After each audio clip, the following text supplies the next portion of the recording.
All right, let's. Okay. Good Get the show evening. rolling. Good evening. This is Come show. the public hearing on the tentative budget for the village of Fleischmann's. Today is March 13th, 2023. And do people need copies of the budget, of the tentative budget? They're behind you. There's a stack behind you, Bon. There's about 6 copies behind you, Bon.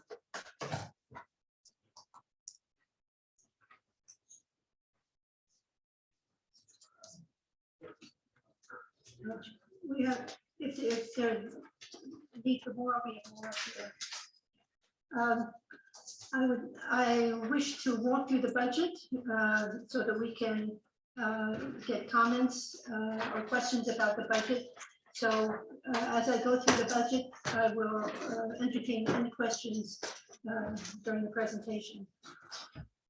So the village of Fleischmann's has a fiscal year June 1 to May 31st. And so this is the time for preparing a tentative budget, which will subsequently be adopted by the board.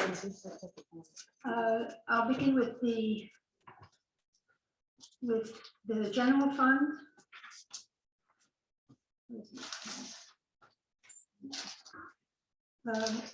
I'm going to make a few comments here. The general fund revenue components include the tax levy, which we are increasing by 2.06% compared to last year. That is the maximum that's allowable for an increase in the tax levy for the village based on computations by the state of New York, and highly regulated. So the tax levy is going up 2.06%, which would be reflected in individual property tax assessments.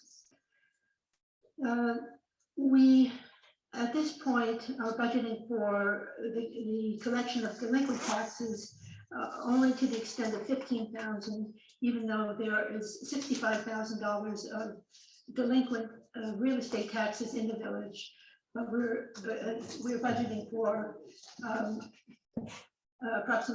collecting approximately a quarter of that. And as properties go into foreclosure, we may be able to capture a larger portion of that. And the interest component on those tax arrearages are $26,000, and we're budgeting to capture for a little less than a third of that. We are budgeting for revenues for the pool, for the daily and seasonal fees that would be assessed for usage of the pool. We at this point are not budgeting for any sponsorships or other special fundraising to support enhancements to the pool, but should we do so, we would amend the budget to do so. We have a revenue component for the rental of the storefront in the Maxville Theater. In the past, we've had a rental at the pump station for the office on the first floor. At the moment, that property is vacant, and we are at this point seeking tenants for that property. So no revenue is forecast for the rental of the pump station at this point. We are also anticipating renewing our grant application for summer interns to the tune of $2,500. We have a revenue component of unclassified revenue, which is essentially private grants that come to the village.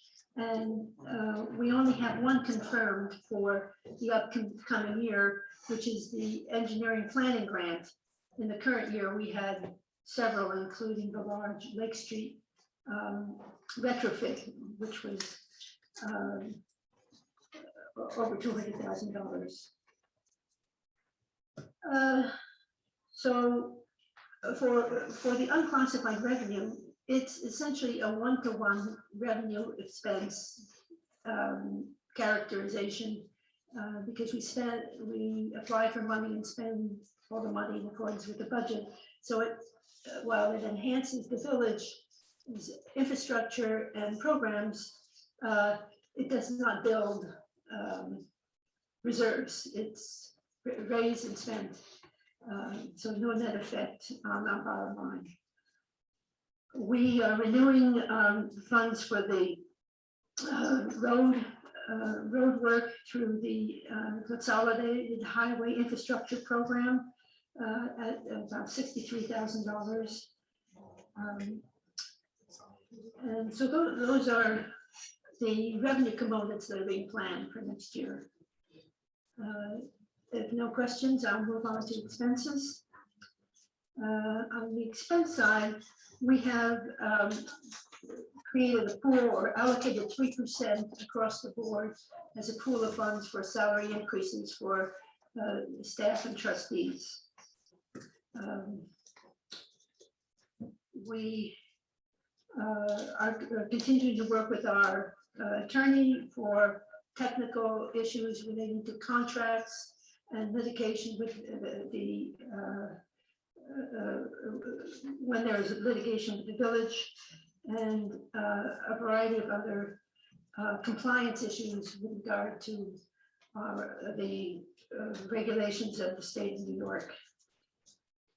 We have a large expenditure annually for the maintenance of our 11 properties in the village.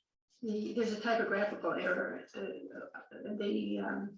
The budget worksheet displays 17 properties. We only have 11, and that's a bit much for us.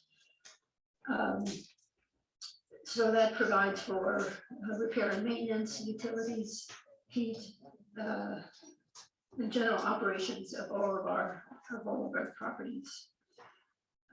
We have a contingency fund in expenses at a level just over $5,000, which is really quite small for the size of operation we have.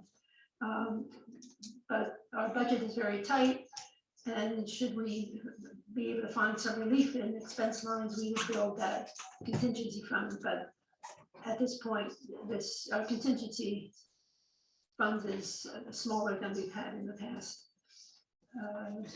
We continue supporting the fire department to the tune of $71,000 of operations a year. We continue to do our work on the roads in acquiring salt and sand and cold patch and funding equipment repairs for the village vehicles and equipment. So you'll see a line item called CHIPS program, CE. CE just means contractual expense. It's the state of New York's language. And that CHIPS program expense corresponds dollar for dollar to the CHIPS revenue. So there's no, so we spend what the money that is made available to us.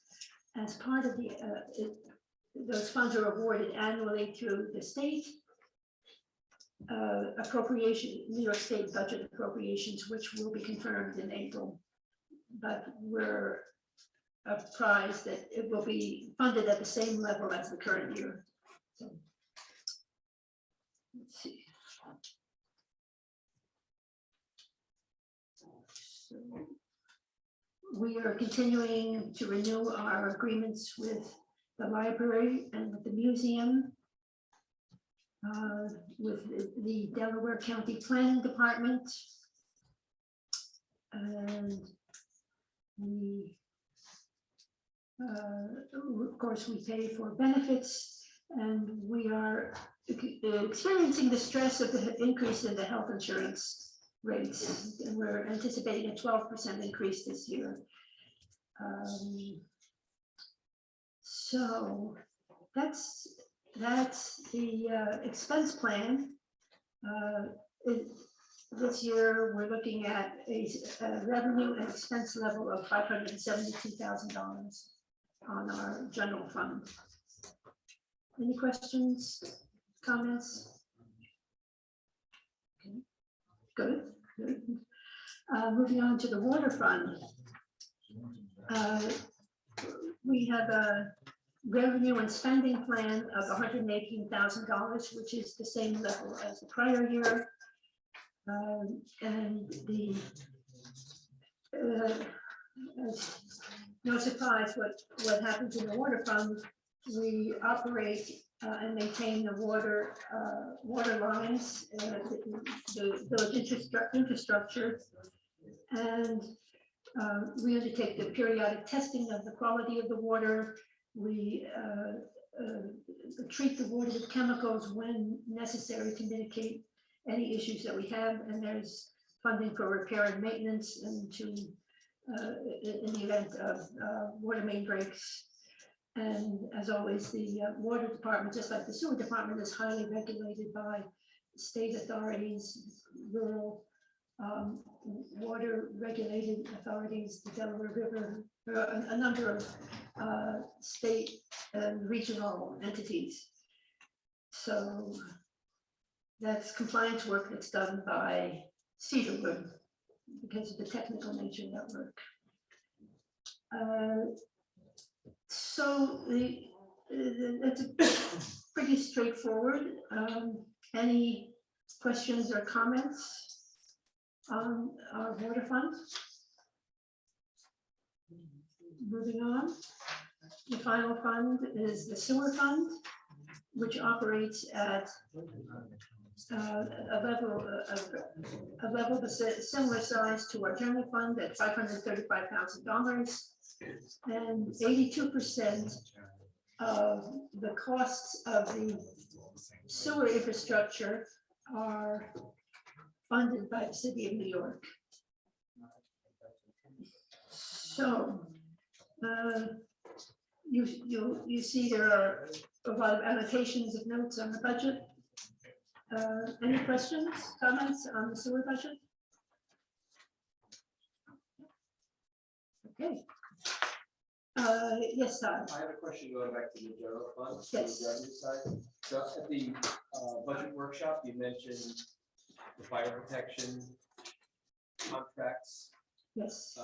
The Middletown Fire District was that they were potentially shopping around for an alternative to contracting the village. Can you just elaborate on that a little bit about what it is? It's a initiative that happens each year, and they have not been successful in finding another provider of services. Middletown Fire District, which encompasses an area just from our border through Clovesville and north. So it's not a municipally defined area, but for this region, Fleischman's covers an area between here, close to Margaretville, and then the Hardenberg Fire Department covers Margaretville further west and south into Ulster County. So the fire districts are not consistent with municipal boundaries at this point. The likelihood of Hawkeye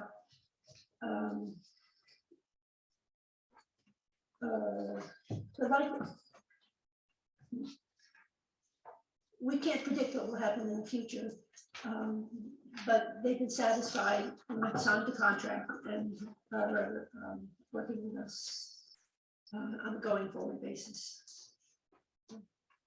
And we want to keep them happy. One of the concerns is, as we are concerned, that the cost of the fire services are very large.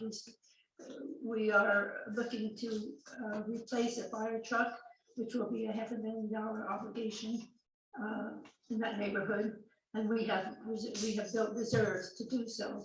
But I think everyone's looking at the very expensive nature of fire services, which are mandatory otherwise.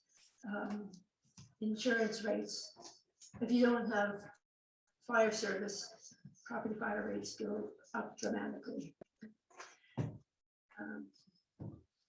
Any further questions on that? Okay. So the last page of the budget really articulates the expectations for growth and development of the village and identifies our priorities for funding of initiatives that are not fundable through our annual and recurring monies, which includes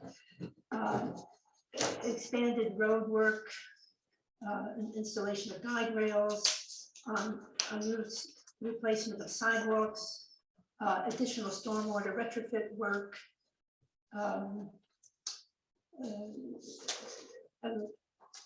and something that's coming up as mandated by the state, water pipes that are lead water pipes as mandated by the state in 2 years have to be replaced with the appropriate, remove the lead pipes and replace them with the appropriate piping. So that's something we have to plan for. We're not clear that we have any issues on lead pipes, but we have to be prepared to and be positioned to do the work as necessary. So then, of course, we have other initiatives on Main Street for Main Street revitalization, resurfacing of the tennis courts, investment in the Maxwell Theater, repair and maintenance of a variety of buildings, the museum, roof, foundation, library, the museum, and then some repair and maintenance on this building. And this whole shopping list is $1.5 million, which is funds that as we raise it, we can do the work. But that represents an opportunity for us to reach beyond our grasp, so to speak. Okay, so that concludes my presentation on the tentative budget. If there are no comments or questions, I will close the public hearing. Motion to close the public hearing. Somebody? I make a motion that I close the public hearing. Okay, great. So now we will. Second, all in favor? Aye. Motion carries. Okay, so we're moving on to the regular meeting of the Village of Fleischman's Board of Trustees for March 13, 2023. When I call the meeting to order. Do the roll call. Sam, Yes. Stuart, Yes. Aaron's absent, Desmond's absent, Winifred. Here. Okay, okay. So, yes, oh, thank you.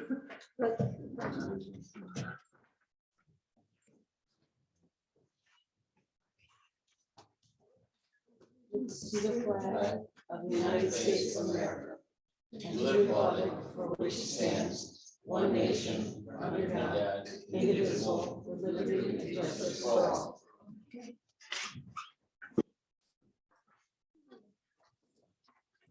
I have a few announcements. The Delaware County Public Health Department is initiating the free rabies vaccination clinics. And the closest one will be in Arkville on June 7th. We will have this posted for those who need to address that for themselves or for their pets.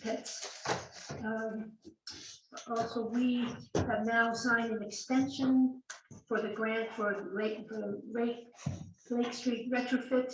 The grant expires March 29th, and there's punch list items that will be completed after that time. The project is 99% complete, but we needed to complete an extension to assure funding of the punch list items. Okay, so the next item is minutes. So we have minutes for February 13 and and February 27th. 27. So, can I have a motion to approve February 13 minutes? Motion to approve. Second, I second. all those in favor? Aye. Motion carries. The February 27th minutes of the budget workshop. Can I have a motion to approve those? I make a motion to approve those. Second, I second it. all those in favor? Aye. Motion carries. Okay. We have the wastewater and water monthly reports for February. Did you want to comment on just the follow-up you're going to do? Yes, I've been putting together a quote to add surge protection to the plant and possibly the pump station. So we're waiting for a quote from Cedarwood. Okay, and we have the code enforcement permit list. And we have the financial report for February 28th. Any questions, comments on any of those reports?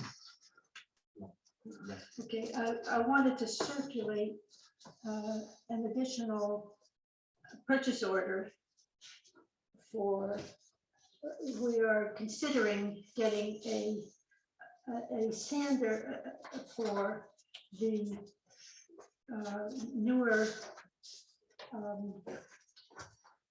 pickup truck that we purchased a year ago, the used pickup truck we purchased a year ago. We're finding that we have some issues from time to time with equipment and for the efficiency of clearing and preparing, mitigating the effects of snowstorms. A second sander, one for the dump truck, which is currently in operation, and we're considering a sander for the pickup truck. So we have a quote for $6,000, just under $6,000 from Trucks Outfitter, which I would like us to consider as part of purchase orders to be purchased, perhaps not in this season, but at a suitable time where we get preferential pricing to do that. So, so the question now is, can I have a motion to accept the wastewater treatment and water reports, the code enforcement reports, and the financial reports? Motion to accept. Motion to accept. I second that. All those in favor? Aye. Aye. Motion carries. Okay, next item, old business. The sewer operator and water operator contract renewals. We work with Cedarwood. At last meeting, we reviewed the contracts and were satisfied except for their inclusion of the rates at prevailing wage, what we believe are prevailing wage for work that is done by Cedarwood outside of the contract obligations. I met with them and talked with them about reducing those rates, and they demonstrated that they have been charging us less than the prevailing wage rates on their monthly billing, such that the amounts in the contracts are higher than what they are billing us. So I was authorized to negotiate and complete these negotiations, and my inclination is to go ahead with the contracts as written, and with the understanding that they will be billing us less than the prevailing wage rate at such time as they are doing work outside the contract. So I'm putting that before you. So that's my recommendation. So I guess I'm asking for a motion to approve the Cedarwood wastewater treatment plant and water operator contracts as presented. Make a motion to accept those two contracts as Okay, written. okay. Second, Second. okay. All those in favor? Aye. Motion carries. Okay, so new items, the adoption of the tentative budget. So we all reviewed the budget in detail at the workshop. We haven't gotten any feedback from the public on any issues in the budget, so are we prepared to adopt the tentative budget for the fiscal year beginning June 1, 2023 to May 31, 2024? I have a motion to adopt the tentative budget. I make a motion to adopt the tentative budget for Okay, second? I second it. Okay, all those in favor? Aye. Motion carries.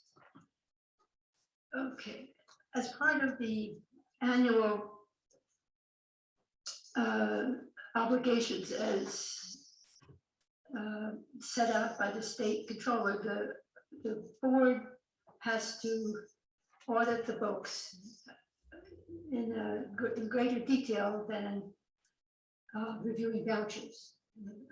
So we have a pretty standard work plan, so we need to appoint a member of the board to review our records.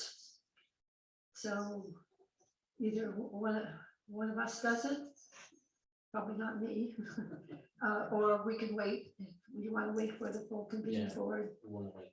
We'll wait on that. Okay, but it will need to begin at the next meeting because yeah, okay, so table, a motion table. Okay. Somebody have a motion to table? We can just be safe to do it. Can I have a motion to table the appointment of a board audit review person? I make a motion. And I second it. Okay, all in favor? Aye. Motion passed. Next item is a fundraising opportunity and priority that we have relating to the Fleischman's Heights culvert. We've been discussing the weakness in the roadbed and the culvert on Fleischman's Heights, just beyond between Route 28 and the entrance to Spillian. And it's in a hazardous condition, and we have reached out to get a proposal for evaluation of the structural integrity of that culvert from a bridge engineer, Ryan Biggs, which we reviewed. And at this point, we have an opportunity to go to the O'Connor Foundation with a grant written by Peg Ellsworth to fund that $18,000 study. So I would like the board to authorize that as a fundraising initiative. So can I have a motion to authorize a grant application for the Fleischman's Heights culvert consultation and engineering study? I make a motion to bring that engineering consultant in for the Okay, so we're making a motion to authorize Peg Ellsworth to write the grant. Yeah, yes, okay. All right, the motion second, all those in favor? Aye. Okay, opposed, motion carries. Okay, so, you, the next item is the historic mileage markers plan.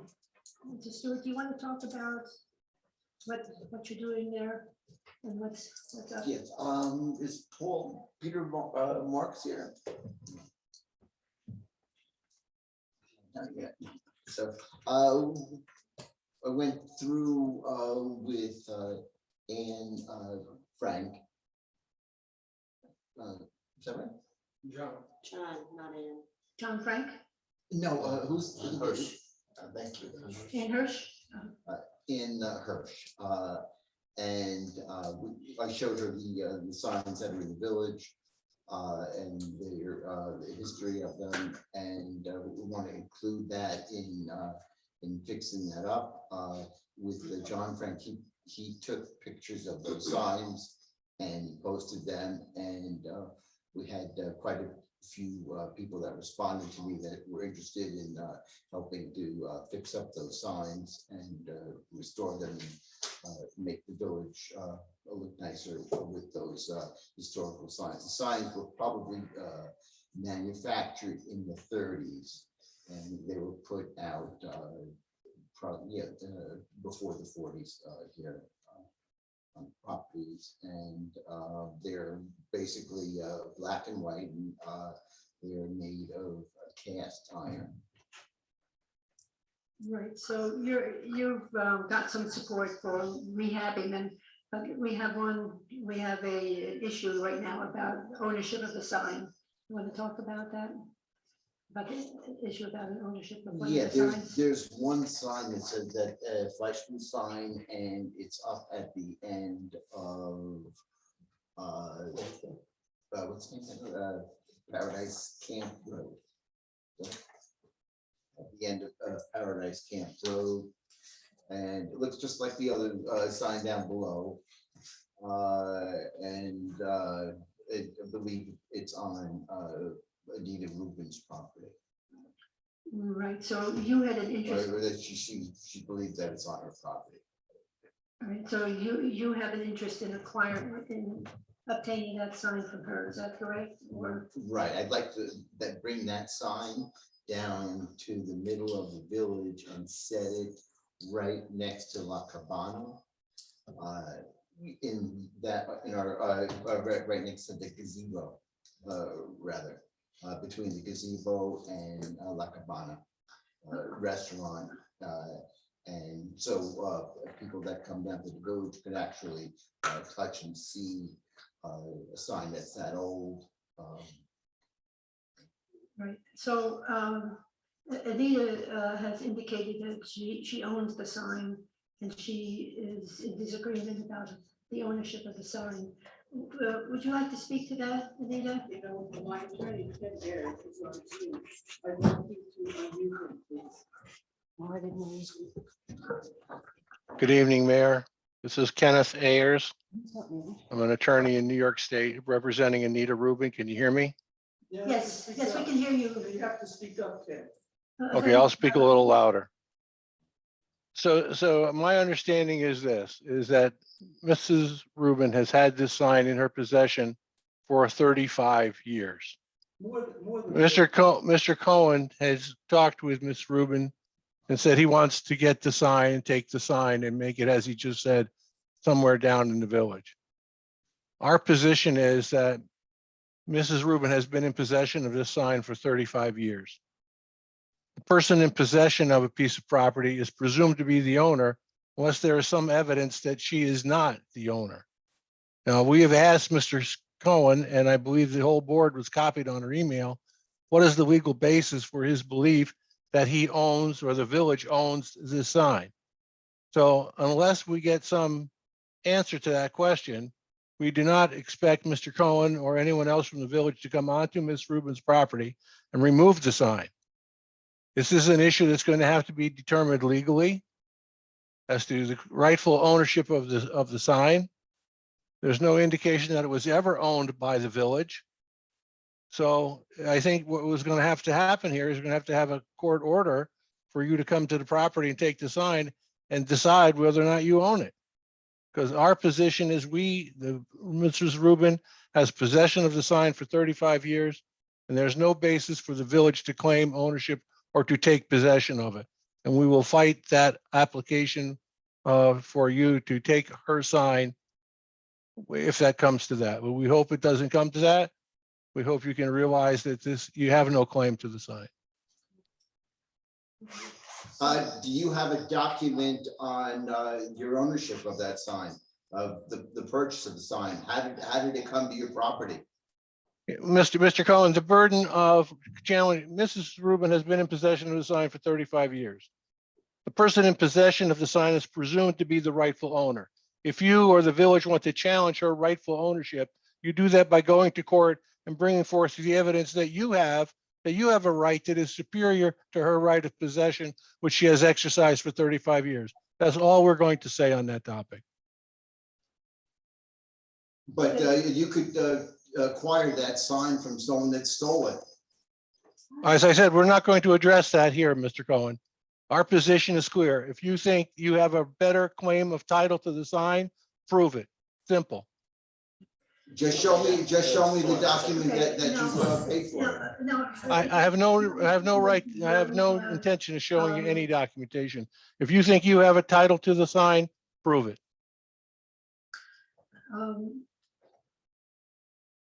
Yesterday's meeting was one where we said we need to work together, that we are a community, that we work to better the village. And I think we have to honor that. And I think our time is best spent on investing in solutions to our bigger problems, and engaging in a legal dispute about the ownership of one of a number of signs is really not in our best interest in terms of our time and effort, in terms of the things that we have to do to improve the village. The signs were created by the state of New York. They were never created by the village of Fleischman's. So I think us investing time of our attorneys to address this issue is not in our best interest. So I want to find a way to resolve this amicably. That we want to work together. We have several signs that we can develop and refurbish with the assistance of, as you indicated, with Fleischman's First and others who volunteered. And I think we should get started with that and not initiate an adversarial relationship with a member of the community. I mean, that's my feeling about this. So,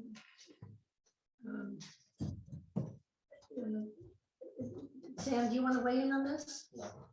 No. Okay. So Anita has initiated with her attorney letters indicating their position. I'd like those to be read into the record because it may result in some legal action should things accelerate in this situation. So I don't think we. So you have copies of those letters, Yes, right? So those will become part of the minutes. the minutes, Yes. and also Stuart's response. Right. You have a response to those letters.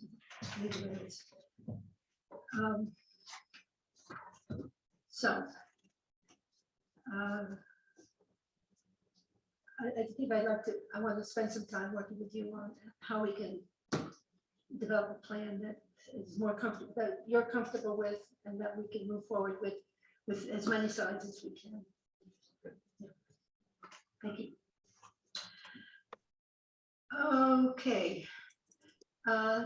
Moving on the next item, we're required to authorize any training undertaken by members of the village staff So I'm authorizing the 2 sessions of municipal accounting, finance and accounting for our treasurer, Carol Schultes. And so I make a motion to approve that training. It's $75 Dan, for each day. join the meeting. Modest for training for this type of training. So can I have a motion to approve How many sessions will it be? 2 sessions? I make a motion to approve that. Okay, good. Second? I second it. And all those in favor? Aye.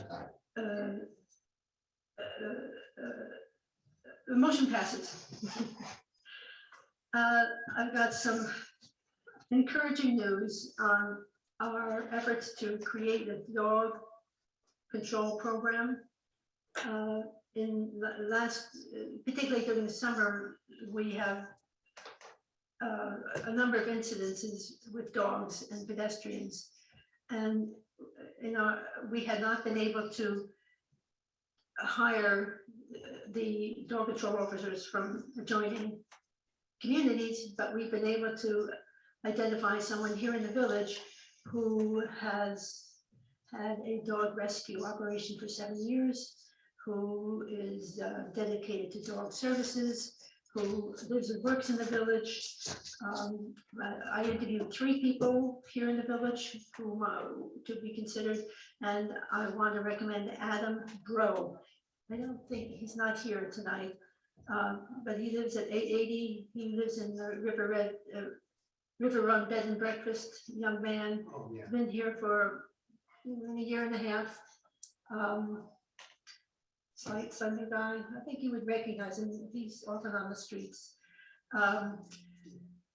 So for us to do this, we are able to access a training for a 2-day training for dog control certification. And Adam has agreed to attend, and it's $75 for the 2 days. And so I would like to proceed with this. I've circulated the job description.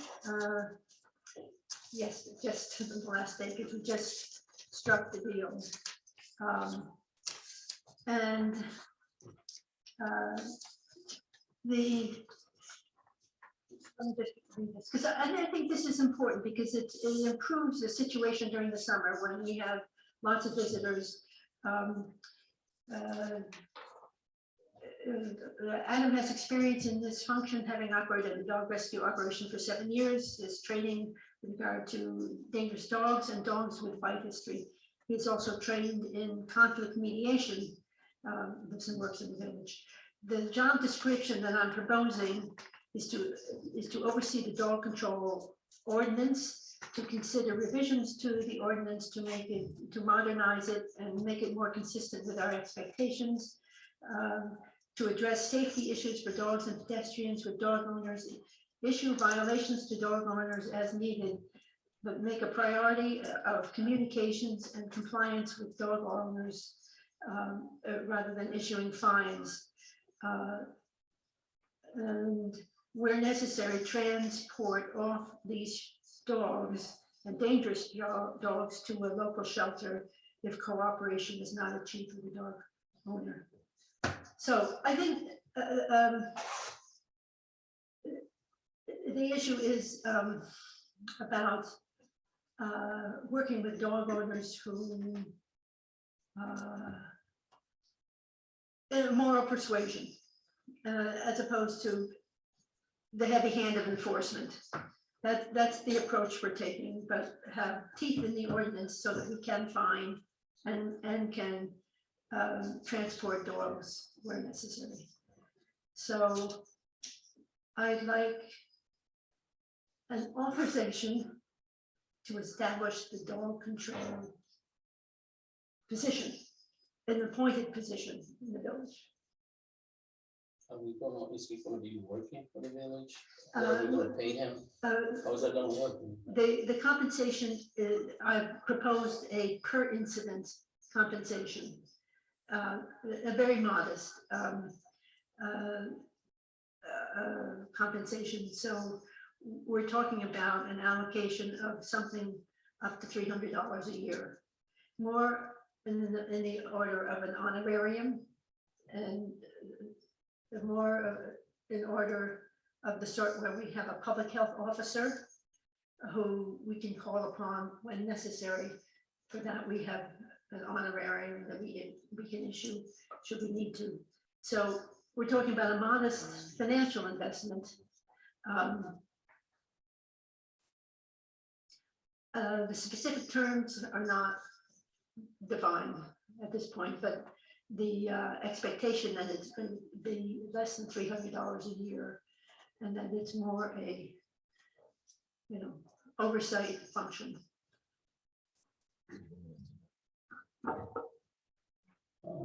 So you have some thoughts about it? Before we approve that, would you mind if I meet with him sometime this week? Sure, And talk to him and sure, absolutely. like to see, I mean, pretty much I know who it is, but I'd like to make sure who I know.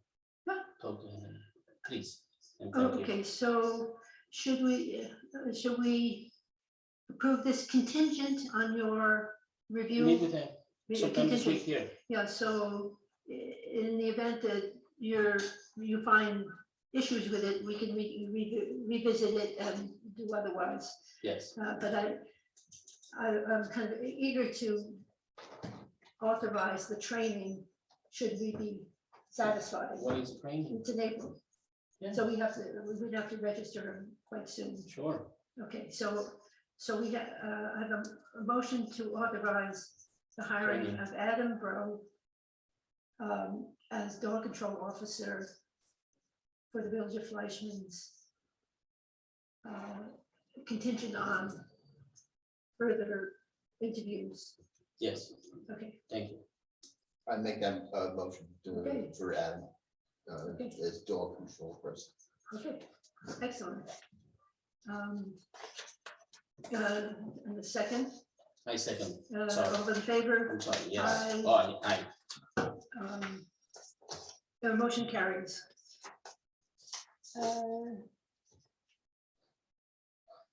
I have an initiative to report. I've met with Bruce Trousseau, I believe his name is, who heads up Orta at Bel Air Mountain. And they are exploring how to support their festivals during this upcoming summer. They're planning on one or more music festivals, and they have an interest in identifying off-site locations for additional parking or possibly RV camping for 1 or 2 nights for a weekend during the festival. So we had a meeting at the former Bailey plant behind Godey White's, and they were looking at an opportunity to use that space for their overflow parking and or the idea of camping, RV camping. So I thought that was something since it's not a permanent commitment and it represents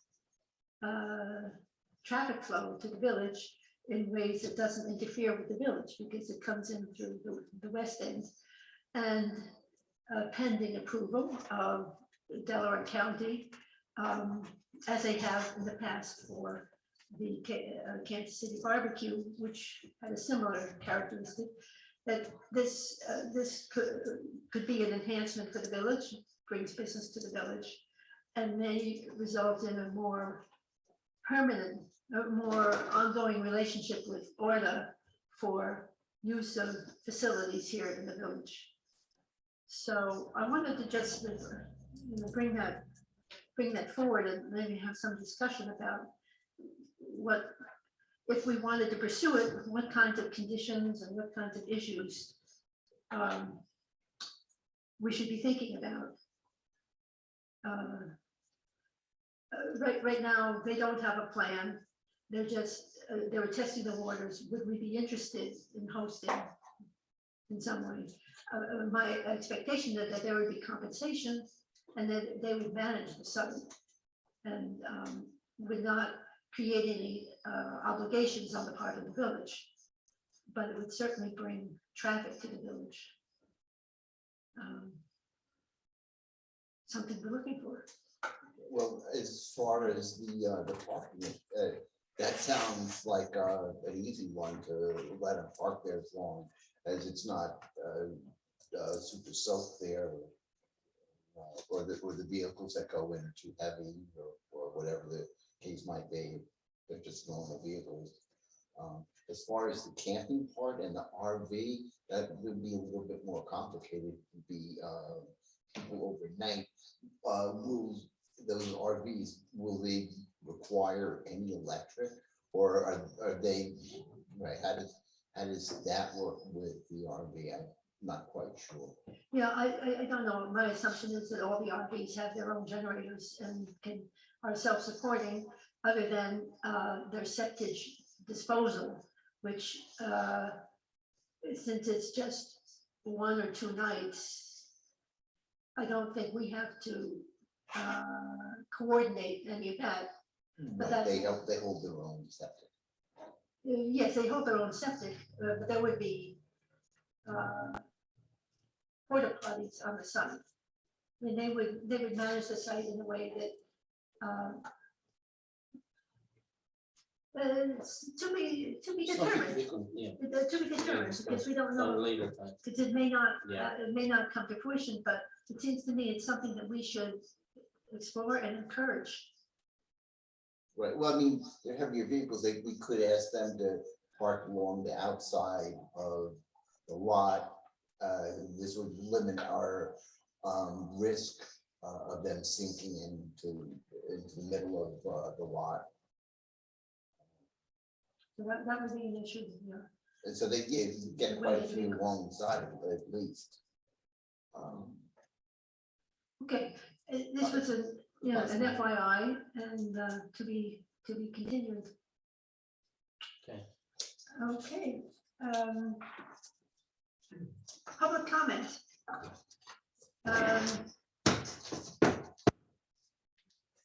Who's up? Yes, Anita. I was recommended a long time ago that one of the properties owned by the village be made into a dog park. One that is now currently parking lot at the east end of the village, and then the one that you cited at the other end of the park. Doesn't mean that the whole space has to be meant for a dog park, but a portion of it. Because there are many people who come to the village with their dogs, and even people who live in the village, and it might be something that would attract people to the village. Yes, that was a proposal, as well as you, Gloria Malloy has made that proposal, and approximately a year ago, when we asked her to, is Gloria here? Yes. Yes, that we wanted to make sure that there was oversight of the of it, such that there was no accumulation of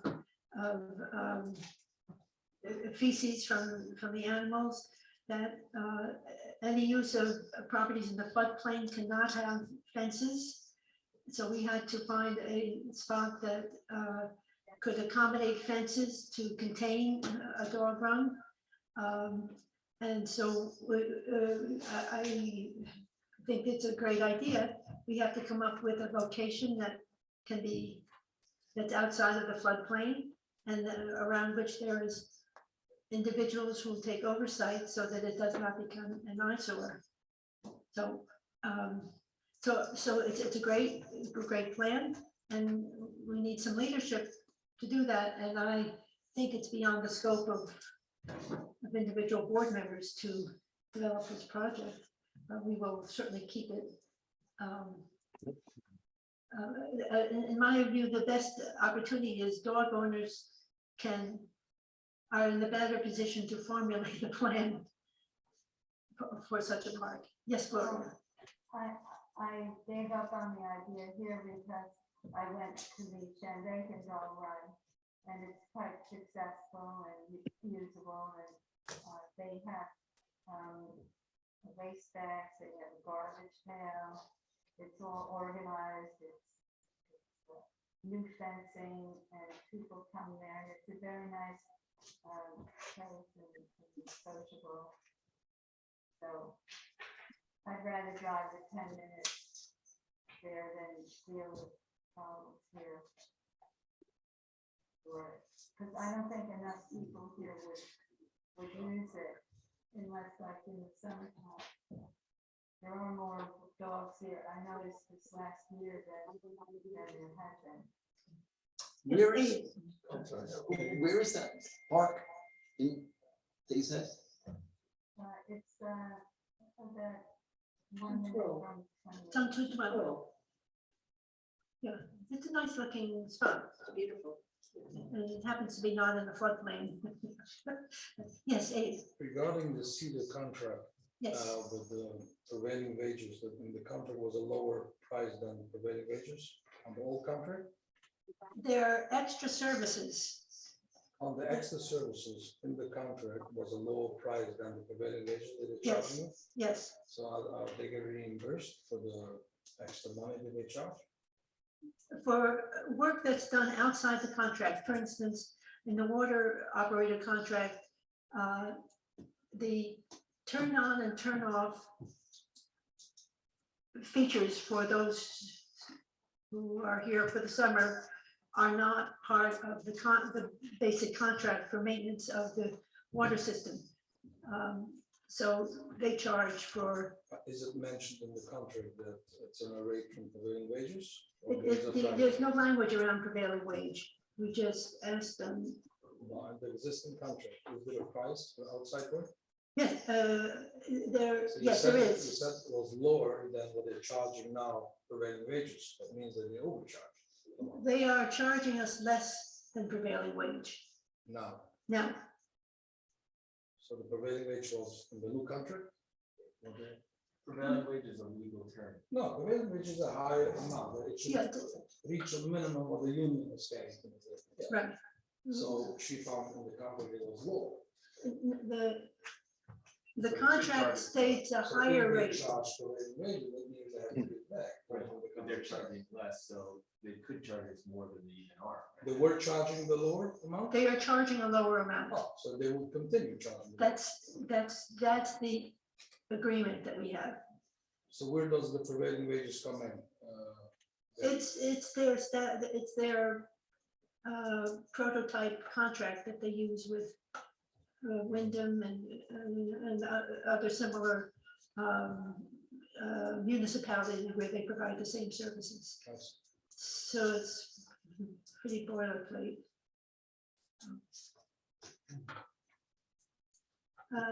John and Gloria. So I realize the information about the possible collaboration on the parking and RV park is just sort of an FYI. It just struck me as something that needs to be looked at very carefully as to what the benefit of the village is. I mean, I assume you're talking about people with parking or with the RVs and having shuttle services up to Bel Air. It sounds like a lot of promotion.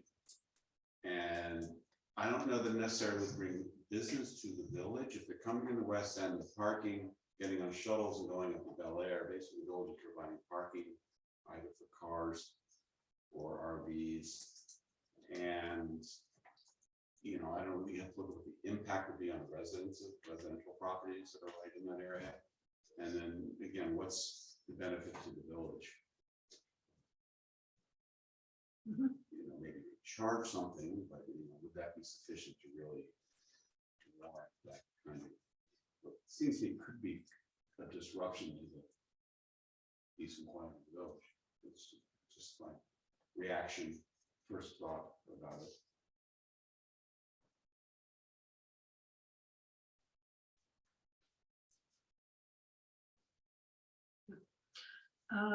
Yes, Gloria, then Todd. I just want to say, Mr. Cohn's behavior in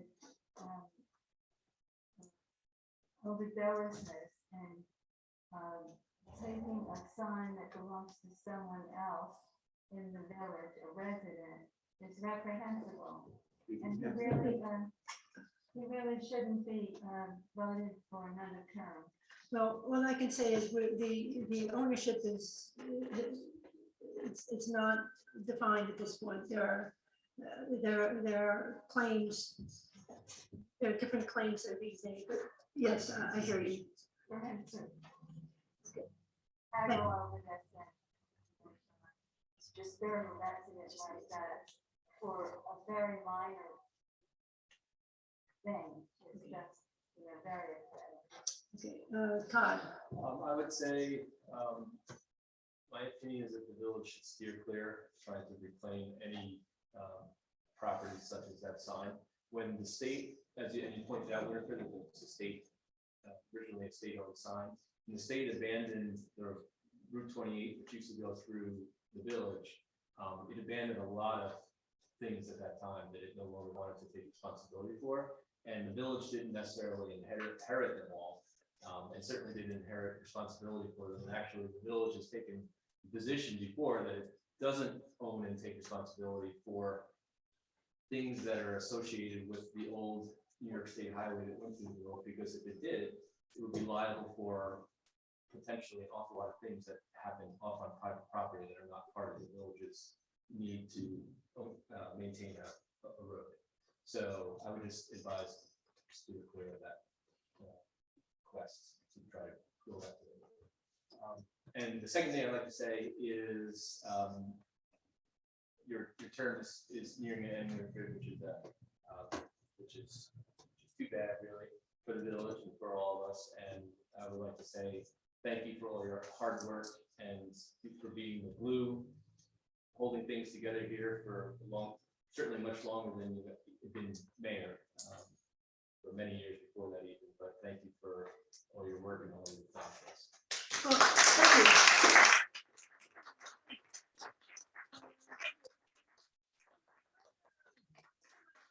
To do so, it's a great place to be. Yes, Christine? I just And then, want to add to what Todd said, because you've done a magnificent job from time to time, following the order, rules of order, and maintaining calm and being respectful and kind to everybody. And it hasn't gone unnoticed. I know there were times where, because you work with humans behave the way they do. They're the same in every group.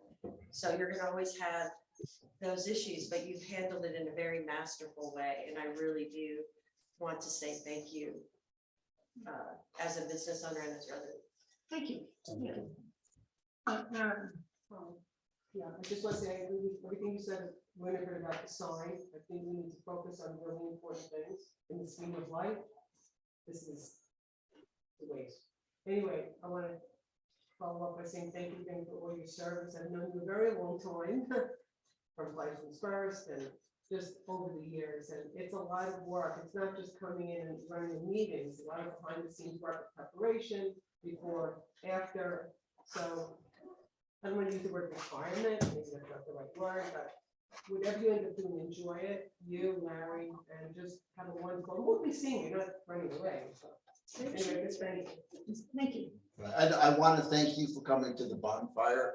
And I came up to you at the bonfire. You were cold, freezing, by yourself, and you had a conversation. And I came up to you and I offered you a hot chocolate that I had. And you thanked me for offering you the hot chocolate. That's Right?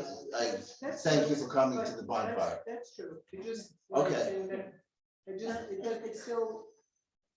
Whatever happened. Did I offer you hot chocolate? I would That have. still stands. So I just.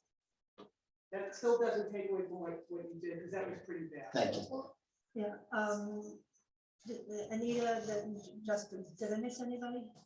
I'd like to say so, excuse me, I'm on Zoom and hello? The mayor, but she was also the bookkeeper, the treasurer, and now we have a new person in that position. If you took over a point when the village really needed to have some scrutiny about that, and put it into shape and have been very, very attentive to it as mayor as well. And thank you very, very much, Winifred, for all the service that you have given us. Thank you, thank you, thank you. Yes, Justin. I just wanted to thank my wife, Barbara. She's hung in there for 58 years. Let's give it up for Barbara.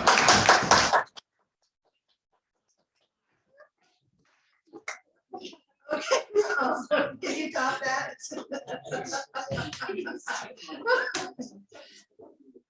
Yes, Rob Allison. Totally unrelated, but I just want, we talked about the dog control person. I know I've been involved with trying to herd these feral cat communities in the last couple of years. And just maybe if that person could also get involved, if there is a population explosion of cats. I mean, I've been working with Pam Brochel, and we were able to capture. We're working with this volunteer group in Saugerties and in Margaretville. I mean, I think probably people saw in the paper that they trap, neuter, and return the cats. And I was able to capture this past fall 8 cats, 3 of which I was able to adopt because they were kittens. They were adopted out, but the other cats were neutered and returned. So it just cuts down on this population that just explodes sometimes in certain areas of town. And right now, I think, I don't know if Vicky Sperco still has that cat problem down there, but I know we've been trying to contain the cat population that's around the theater and those buildings there. They're soon to be doing some work on those things. But anyway, if that person could also address when we do have a cat population problem, maybe coordinate with these other group activities that are going on. So Yes, right, that was, Sam had thought about that as well. in your conversation. Yes, yes. Okay. Excuse me, can I add something, please, from the Zoom? Comments, and I will close the public comment session. Excuse me, can I say something from the Zoom, please? Yes, he wants to say something on the Zoom. Yeah, hi. Can you hear me? Hang on, I'm sorry? Mark wants to talk. Yeah, hi. I just want to give the board, this is Mark Bierman. I want to give the board an update on the tennis courts. So I got a call from Don Werner, who's in charge of the resurfacing from Craftco. And as you know, we contracted with Craftco, the village did, and agreed to a contract 2 years ago, which was delayed because of COVID. And they didn't get to it last year, but we are 3rd on the list this year. So sometime it should be done in May. The price will remain the same. We're short about $1,500, which the village is aware of. So they're going to have to make up. You're going to have to make up a little bit of that. I also want to give you a heads up that they will start the project. They told me hopefully in April, even though they won't actually be doing the resurfacing then. They will be doing the power washing if the weather permits. In order to have this project done, it's got to be above 50 degrees for the special paint. And again, there'll be 4 pickleball lines overlaid on the 2 back courts, 2 on each court. So hopefully that'll get done by Memorial Day weekend. Thank you, Mark. Glad to hear. Glad to see you after all this time. Soon, we hope. Thank you.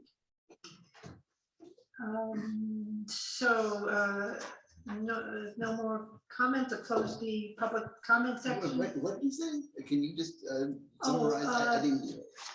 Mark was reporting on the repaving of the resurfacing of the tennis courts, which will begin in April with the power washing, and resurfacing likely in May. Contract was issued 2 years ago, was delayed, but they're holding the price. That's essentially his comments. Okay, motion to order the vouchers. Motion to order the vouchers. Second, Second. all in favor? Aye. Motion